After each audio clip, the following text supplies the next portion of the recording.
Rescuers in central Croatia are searching for survivors after a major earthquake struck Tuesday afternoon. Authorities say at least 7 people were killed and many others injured. The quake was the second to hit the region in just 2 days. The search for survivors continued long into the night. Petrinja, once a picturesque town not far from the Croatian capital Zagreb, now a disaster zone. The 6.4 magnitude quake brought death and destruction without warning. But the response has been swift. The army moved in to airlift elderly patients from a hospital. In one damaged nursing home, residents lay on the floor as they waited for their turn to leave.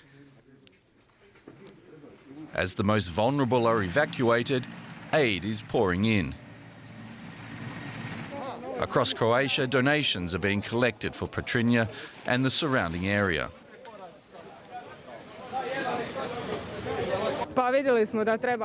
We saw they needed help. People are coming from everywhere to bring food and necessities.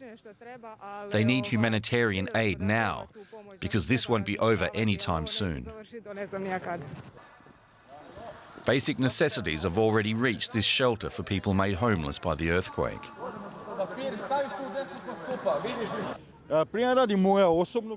Our house has no roof, only walls, but they are all damaged and cracked. I wouldn't dare go inside again. The crisis response is being overseen by the town's mayor. Today we feel with all the families who have lost their loved ones. We know there are no words, but we offer our honest compassion. Because to lose your loved ones in this catastrophe is like going through hell.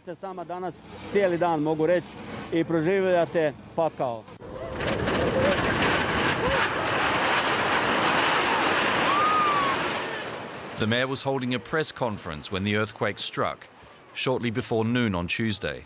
The cameras capturing the impact.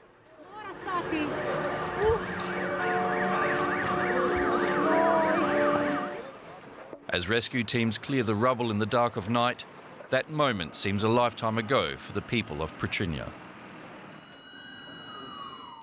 Let's bring in Dalibor Dumbovic here. He's a journalist in Zagreb. Tell us, how are recovery efforts going?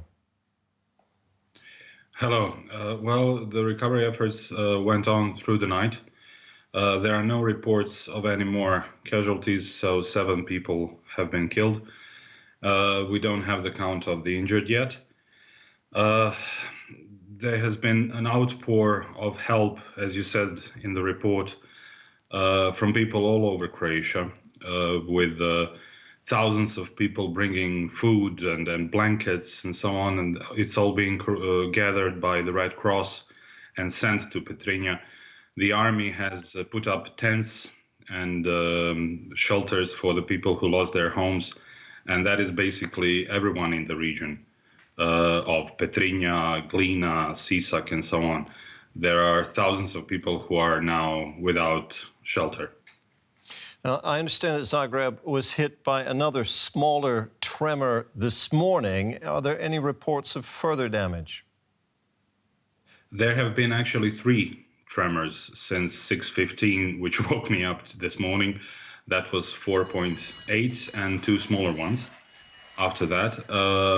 Zagreb is I think fine, because we are quite far away. It's 50 kilometers from Petrinja, and the epicenter was again there.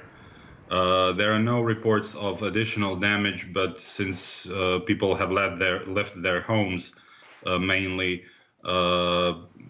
we hope that everybody is fine. But there has been additional damage with these in these earthquakes, since the structures are fractured and weak.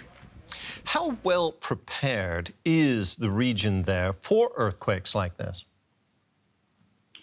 Well, on one hand, it's not very well prepared because the infrastructure is bad. We have seen cracked roads. The area is without electricity since the poles fell down, and even phones have been disrupted. This whole area has suffered greatly in the war and has not recovered since. It was 30 years ago. It's a relatively poor region, so the houses are not well built. Many of them are quite old. Those are, as you said in the piece before, it's a big picturesque town, but it's quite old. So the houses are old as well. But on the other hand, we have had a lot of practice, unfortunately, and the emergency services have reacted really, really well, and people know now what to do. Dalibor, thank you very much for bringing us up to date there. That was journalist Dalibor Dobric in Zagreb. Thank you.